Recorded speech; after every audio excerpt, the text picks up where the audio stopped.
미국 증시가 소폭 상승하면서 숨고르기 국면에 들어가는 모습입니다. 자, 지난주에 강하게 올랐었던 모습이 약간은 저항에 부딪히는 그런 모습이다라고 판단할 수 있을 것 같고요.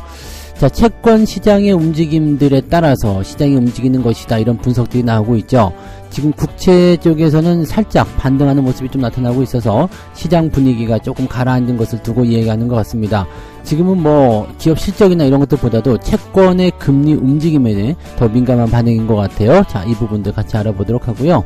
자, 공매도가 금지됨에 따라서 어제 주가가 크게 상승을 했었는데, 장기적으로 봤을 때는 큰 하락이 올 수도 있는 그런 어떤 위험한 결정이다, 뭐 이런 얘기들이 나오고 있습니다. 뭐 우리들은 뭐 그런 거 별로 신경 쓰지 않겠습니다만 장기적 관점에서 이 공매도 금지에 따른 부작용이 상당할 것이다 라는 전망이 나오고 있는데, 이게 정말 강아지 소리인지 아니면은 진짜 우리한테 필요한 이야기인지 한번 알아보도록 하고요. 자, 이번 공매도 금지에 따른 수혜주들이 아이러니하게도 공매도 잔고가 높은 종목이다, 이렇게 얘기가 나왔습니다. 공매도 잔고가 높은 기업들은 그동안 압박감에 시달려가지고 상당히 주가 흐름이 좋지 않았었는데, 오히려 이제 공매도 잔고가 높은 게 좋아, 이런 종목들 위주로 매수가 많이 들어올 것이다, 이런 전망이 나오고 있는 거죠. 쥐구멍에 해 뜰 날이 온다, 뭐 이런 식의 느낌인 것 같은데요.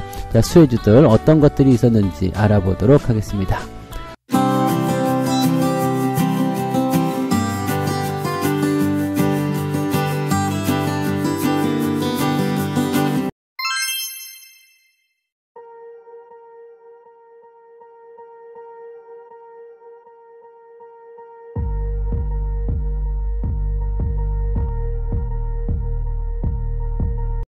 네, 반갑습니다. 오늘은 11월 7일 화요일입니다. 내일이면 겨울이죠. 내일이 입동이에요. 그래서 이제 겨울에 바로 전날, 이라고 보시면 될 것 같은데, 시장은 뜨끈뜨끈하니까, 나쁘지 않은 것 같습니다. 그래도 아침 기온이 상당히, 추워졌어요. 그러니까 그런 부분들 잘 참고하시기 바라고요. 시황이 이제 조금 늦게 올라오게 될 겁니다. 미국이 다시 서머타임에 들어갔어요. 유럽은 지난주부터 들어갔는데, 미국은 이제 오늘부터거든요. 그래서, 서머타임이 시작이 됨에 따라서, 시장이 1시간 정도 늦게 끝납니다. 그래서 시황도 조금 늦게 올라갑니다. 한 8시 전후로 올라가지 않을까 생각되니까는요. 미리 참고들 하시기 바라고요. 자, 내용 한번 보도록 할게요. 자, 다우지수가 0.1% 올라갔고요. 나스닥은 0.3% 상승 마감했습니다. 계속 들락날락하는 모습이긴 한데, 뭐 특별하게 문제점이 있는 건 아니고요. 그냥 관망하자, 이런 느낌인 것 같아요. 오늘 내용 그대로 살펴보게 되면 상승 출발, 그 다음에 떨어졌다가 다시 상승 마감하는 모습인데, 상승 출발하는 것도 상승폭이 크지 않았었기 때문에 그냥 강보합 수준에서 지켜보는 그런 전략이다라고 보시면 될 것 같은 느낌이에요. 자, 내용은 뭐가 있었을까요? 지금 연준이 올해 12월에 금리를 올릴 가능성은 10%도 안 된다. 지금 이렇게 되어 있고요. 내년 1월에 금리 올릴 가능성도 16% 정도밖에 안 된다. 물론 조금 올라오긴 했어요. 근데 이런 부분들이 있다라고 하더라도 뭐 당장 크게 문제점이 될 만한 내용은 아닌 것 같고요. 지금 현재 그 12월에 금리를 인상할 가능성은 없고, 동결 가능성이 이제 90%가 넘게 나왔거든요. 90.4% 나왔습니다. 그래서 인상 가능성은 9.6% 이렇게 되어 있습니다. 그러니까 10%가 채 안 된다는 얘기죠. 자, 이렇게 되면은 금리 인상은 끝났다라고 판단하셔도 되겠죠. 근데 이제 슬슬 얘기가 나오는 게, 그래 12월에는 금리 인상 안 하지만 1월 달에 할 수도 있다, 뭐 이런 얘기 나오는데, 지금 다른 이야기로 우리가 또 생각해 보면 내년도에는 금리가 많이 내려갈 것이다라는 전망도 같이 나오고 있어요. 그러니까 금리를 올리겠다는 이야기들을 연준 입장에서 또 하는 애들이 있긴 합니다만은, 시장 전문가들 입장에서는 내년도에 금리가 많이 내려갈 것이다, 이런 전망도 같이 나오고 있거든요. 그래서 많이 내려간다라는 것은 그만큼 금리 인하의 시기가 빨라진다는 얘기가 될 수도 있습니다. 이런 상태에서 상당한 주가 상승을 이끌어낼 수도 있기 때문에 여기서 기대감은 좀 가져볼 필요가 있지 않을까라고 생각이 됩니다. 자, 근데 일단 금리, 기준금리에 대한 부분들은 더 이상 올라가지 못하는 상황이기 때문에 여기서 가장 많이 민감하게 반응하는 것이 채권금리잖아요. 이 채권금리가 지금 뭐 뚝뚝 떨어지다가 급락세를 보이다가 다시 또 올라가는 모습도 보여주고 있는데, 일단은 이 금리에 연동되는 그런 모습들이 주가에 계속 영향을 주고 있기 때문에 이 부분이 빨리 안정화되어야 되지 않겠는가 라고 생각을 좀 하고 있습니다. 뭐 계속적으로 이제 높은 수준의 금리를 유지하겠다, 이런 식으로 연준이 이야기했었기 때문에 뭐 이런 상태로 일단 가다가 더 이상 올리지 않고 떨어지는 그런 순서로 간다면 결과적으로는 내년도에 증시가 상당히 많이 오를 수 있는 그런 조건들을 만들어질 것이다. 자, 그러니까 뭐 지금 현재 시점에서 뭐 채권 금리가 올라가든 내려가든 별로 신경 쓰지 않으셔도 된다는 얘기죠. 그냥 단기적인 움직임으로 치부하시고 대응하시는 게 유리하지 않을까 생각합니다. 뉴욕 증시 전문가들은 어떤 얘기를 했냐면 여전히 주식시장이 채권시장을 따라다니고 있기 때문에 여기에 대한 변수가 있다라고 되어 있죠. 이번 주에 국채 입찰이 있습니다. 뭐 예상보다는 조금밖에 발행하지 않을 것이다 이런 얘기가 있고요. 국채를 얼마만큼 사람들이 많이 들어올 것이냐, 흥행을 할 것이냐, 뭐 이런 식으로 봐야 되는 내용도 있겠습니다만 뭐 지금 당장 입장에서는 크게 문제될 것 같지는 않아요. 그래서 지금은 이제 7일 내일 모레 그다음에 8일 우리로 치면 이제 내일이 되는 거죠. 7일, 8일, 9일 이렇게 3년물, 10년물, 30년물 국채를 발행한다라고 되어 있습니다. 그래서 국채 수익률이 이제 떨어지는 부분들은요. 일단 가격이 올라가고 이제 전체적으로 경기 둔화 이런 부담감이 좀 있었다라는 내용들이 있잖아요. 그래서 그런 것들 때문에 이제 발행을 하더라도 뭐 크게 문제는 없을 것이다라는 얘기가 나오고 있죠. 그래서 일단 추가 금리 가능성을 완전히 사라지게 만드는 그런 어떤 결과들이 나오고 또 흐름들로 연결된다라면 뭐 지금 연말 랠리부터 시작해서 내년도까지 그냥 쭉 갈 수가 있겠죠.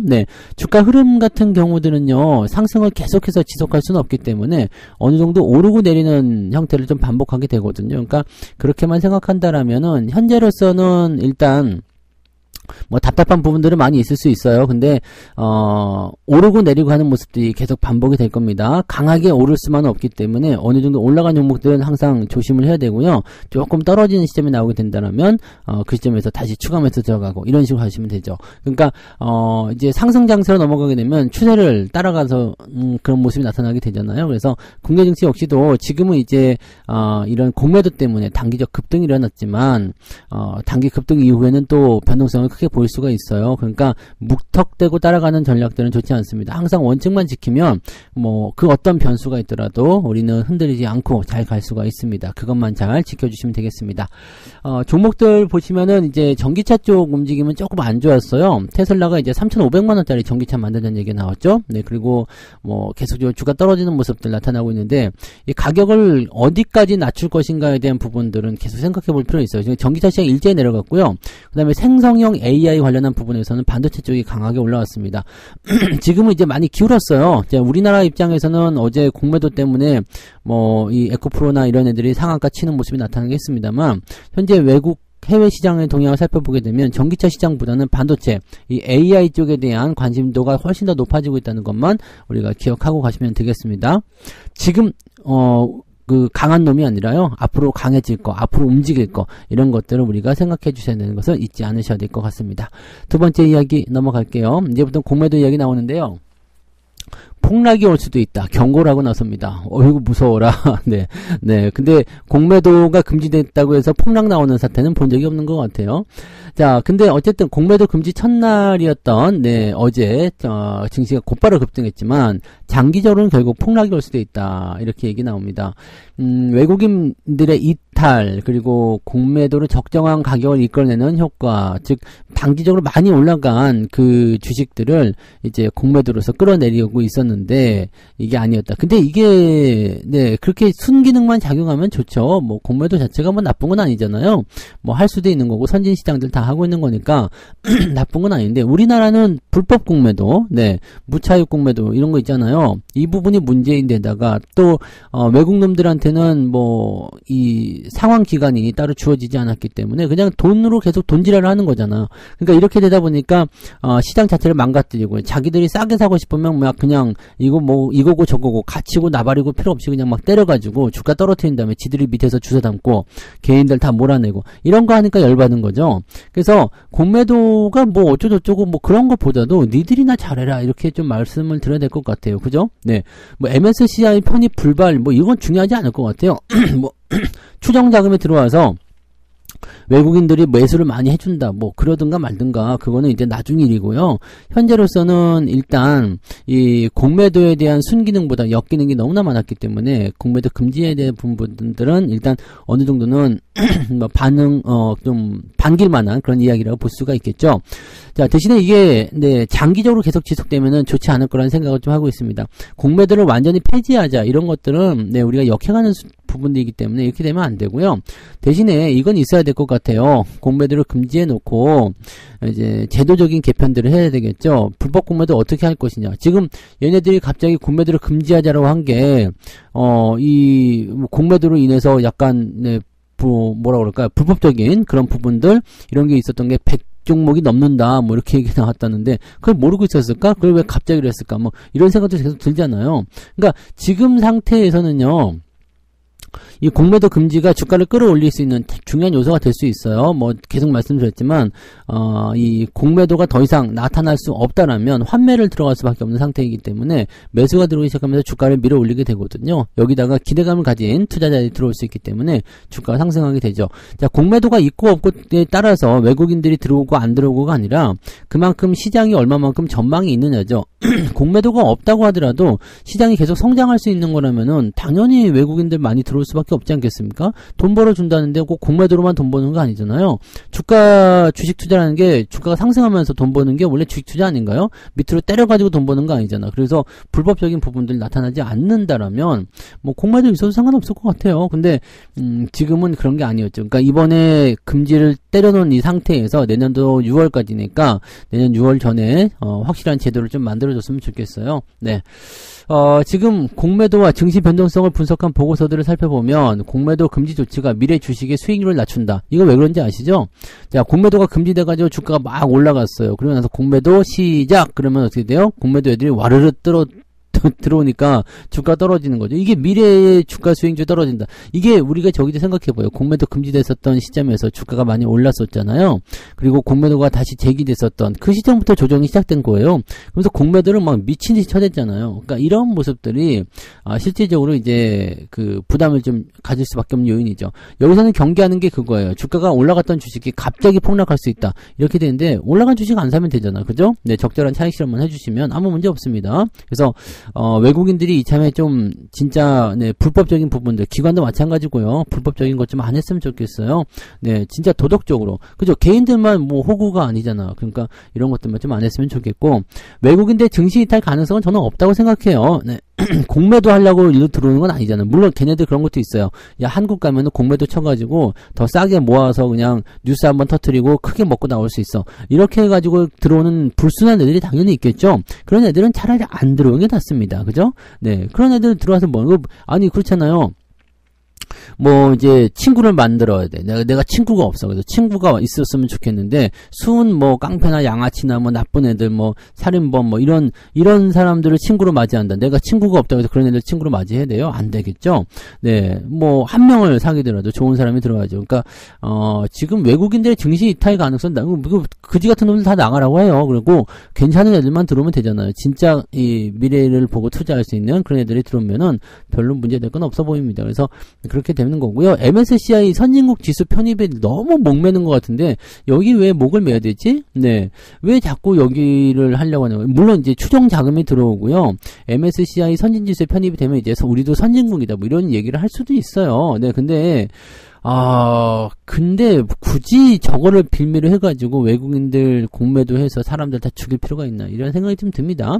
그냥 신흥지수에 있으면 되잖아. 네, 선진지수로 굳이 들어가서 사실 이제 신흥지수에서 선진지수 넘어가게 되면은요, 우리가 MSCI 선진지수 편입되면서 추정 자금이 들어온다 이렇게 얘기를 하고 있잖아요. 근데 이것과 또 반대로 생각하면요, 이 신흥시장에 있었던 그 자금들은 이탈돼요. 왜냐면 더 이상 네, 신흥시장이 아니기 때문에 매도로 친단 말이죠. 물론 그 매도와 매수 이 부분을 봤을 때 매수가 훨씬 더 유리하다 이렇게 볼 수도 있겠습니다만 꼭 그렇게 유리하지도 않을 겁니다. 그래서 뭐 MSCI 꼭 굳이 여기 선진지수 우리 선진국 평가 뭐 받으면 좋겠지만 네, 그렇게까지 목맬 이유가 없지 않나? 뭐 이렇게까지 뭐 시장 망가뜨려가면서 거기를 가야 될 필요가 없지 않나 라고 생각이 좀 듭니다. 그래서 사실 이 공매도 때문에 미래 가치가 떨어진다는 것이 아니라 주가가 올라가고 나면 조정은 자연스러운 겁니다. 그래서 어느 정도까지 상승하고 나면 당연히 조정 나오는 거죠. 그걸 가지고서 공매도 때문에 뭐 금지를 시켰기 때문에 미래에 주가가 떨어진다. 당연한 얘기잖아요. 네.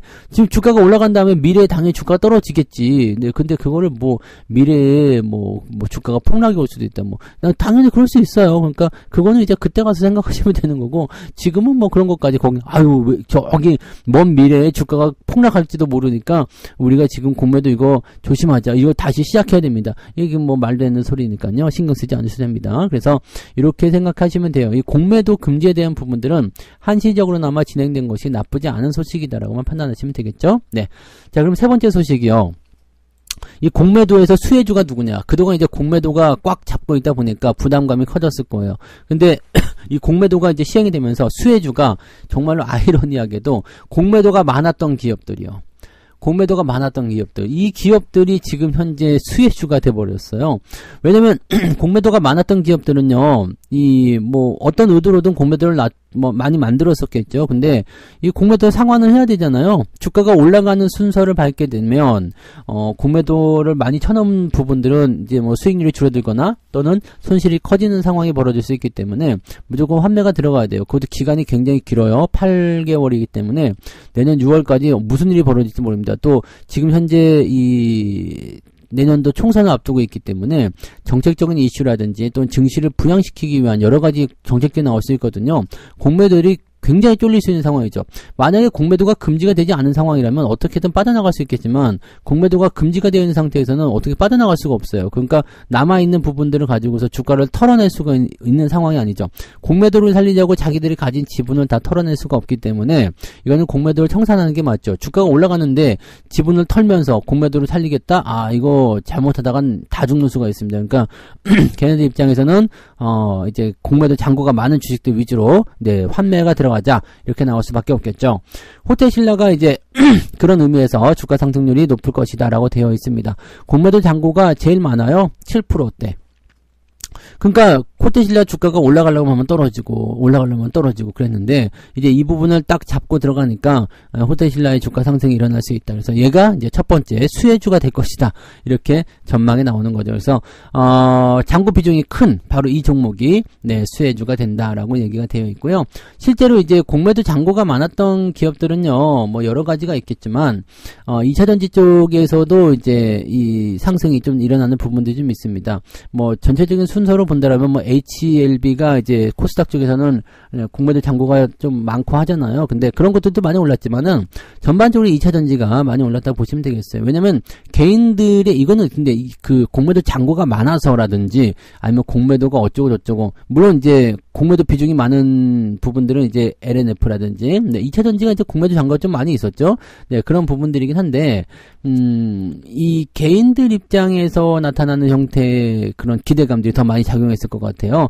그동안 이제 2차 전지가 내려간 이유를 공매도 때문이다라고 생각한 사람들이 굉장히 많았잖아요. 뭐 지금도 그렇게 생각하고 있을지도 모르겠습니다만 꼭 그것 때문은 아닌데 그래도 공매도가 이제 없으면은 주가가 급등하겠지. 그러면서 막 그냥 뭐 사가지고 들어가는 그런 형태로 들어가게 된 거죠. 그러니까 주가가 급등하게 되니까 어떻게 돼요? 흐름도 다시 바뀌게 되면서 주가가 상승하게 되고 여기서 쇼커버링이 들어오게 되는 거죠. 이제부터야 진짜로 쇼커버링이 계속 연속적으로 들어온다고 봐야 되겠죠. 근데 실제로 이제 개인들의 수급을 살펴보면 어제 에코프로나 이런 것들 매도를 치는 모습이 있었단 말이에요.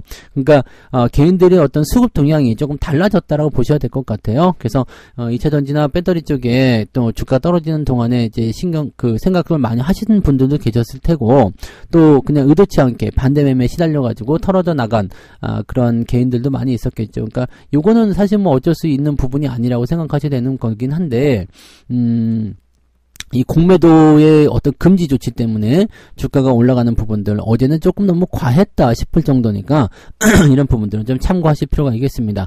하지만 이 분위기를 몰아서 추가적인 상승이 나타날 가능성도 높습니다. 뭐 해외 시장 분위기가 썩 좋지 않아서 그거 상승 가능성이 얼마큼 있을런지 모르겠습니다만 그래도 분위기는 어느 정도 긍정적일 테고요. 주가가 다시 폭락하거나 그런 형태를 가지는 않습니다. 그래서 2300포인트는 이제 그냥 보기 어려운 그런 수치로 변할 수도 있다라는 것을 것을 우리가 생각해 주시면 되겠죠. 자, 어쨌건 네, 공매도가 많이 있어서 또 공매도 때문에 주가가 많이 내렸던 그런 종목들이 지금의 수혜주다라는 것을 꼭 기억하시기 바라고요. 공매도 잔고가 높은 순서대로 한번 살펴보시면 그런 종목들이 얼마큼 빨리 움직일 수 있는지 살펴보실 가능성들이 생길 수 있겠습니다. 네, 그런 정도를 잘 체크하시면 되겠네요. 자, 그래서 오늘 이렇게 세 가지 이야기의 말씀을 드렸습니다. 뉴욕 증시가 숨고르기 국면에 들어갔습니다. 채권금리 때문에 계속 움직이는 건데 이번 주에 채권 발행이 있기 때문에 그거 보면서 움직이지 않을까 생각해 봅니다. 사람들은 말들이 많아요. 뭐 이거가 맞다 저거가 맞다 말들 많은데 그건 좀 지켜봐야 되는 얘기니까 그때 가서 생각하시면 될 것 같고, 자, 공매도 금지에 대한 장기 전망은 굉장히 암울하다. 네, 장기적으로 주가가 크게 폭락한다. 뭐 이런 얘기 나오는데 그래요. 네, 장기적으로 멀리 내다보고 뭐 1, 2년 후에 주가 폭락할 수도 있지. 그럴 수도 있어요. 네, 그럴 수도 있는데 그거는 뭐 지금이랑은 관계없는 이야기고 그때 가서 대응해야지. 뭐 그도 미리 그렇잖아요. 나는 100년 후에 죽을 거니까 지금 살아서 못하냐. 한강물 온도나 체크하러 가자. 이거 아니잖아요. 네, 그렇지 않아요? 네, 뭐 죽을 걸 생각해가지고 사는 사람들은 없잖아. 그거 똑같은 거죠. 지금은 주가가 올라가고 있으니까 여기에 집중하시는 게 맞죠. 그래서 저런 뉴스들은 쓰잘데기 없는 뉴스라고 보시면 되는 거고요. 자, 공매도 잔고가 높은 종목들이 이제 수혜주로 떠올랐다라고 되어 있습니다. 공매도 금지의 가장 큰 수혜주가 네, 이런 종목일 것 같아요. 오히려 많이 올라온 뭐 에코프로나 이런 쪽이 아니라 잔고가 높아서 이제 그동안 주가가 압박감을 느꼈던 그런 모습들. 물론 에코프로도 잔고가 높았어요. 네, 6%대이기 때문에 굉장히 높은 수준에서 주가 많이 올랐는데 네, 일단 이런 부분들이 수혜주로 떠오른다라고 생각하시면 됩니다. 아이러니한 거예요. 공매도가 살아있을 때는 잔고가 높은 기업들이 부담스러웠지만 금지가 되니까 이 쇼커버링이 다 들어온다고 생각하면 상당히 네, 강력한 매수가 들어올 수 있다라고 생각할 수가 있겠죠. 그래서 그런 부분들 체크하시고요. 자, 책 한 곡 읽고 마무리합니다. 그들은 매일매일이 만우절이다. 그리고 오늘도 많은 사람들이 속아 넘어간다. 당신은 국가의 중요한 행사에 초대되어 갈 정도로 특별하고 중요한 사람이 아닌데 그냥 평범하고도 평범한 그런 보통 사람인 당신까지도 알게 되는 그런 정보는 과연 어느 정도의 가치를 가지고 있을까? 이 비밀 정보에 대한 이야기거든요. 네, 너한테만 알려줄게. 꼭 이것만, 네, 너만 알아야 돼. 뭐 이런 거 있잖아요. 근데 지나고 보면 다 알고 있고 막 그런 거. 네, 여러분들이 그렇게 네, 뭐 전 세계적으로 중요한 물론 그런 분도 있겠죠. 근데 대부분은 그렇지 않잖아요. 그러니까 그런 네. 어마어마하게 중요한 이야기가 왜 하필이면 나한테까지 왔을까라는 것도 한번 고민해 보세요. 네, 나한테 올 게 아닌데? 네, 그런 거 있잖아요. 네. 자, 아무튼 오늘도 연속 상승 한번 기대해 보고요. 분위기는 좋습니다. 그래서 기대감을 좀 가지면서 시장을 좀 바라보시면 도움이 되실 것 같아 봅니다. 자, 오늘도 화이팅 하시고요. 저는 장중시장 때 다시 올게요. 고맙습니다. 본 방송에서 제공되는 모든 정보는 투자 판단의 참고 자료이며 투자의 최종 책임은 본 방송을 이용하는 본인에게 있습니다.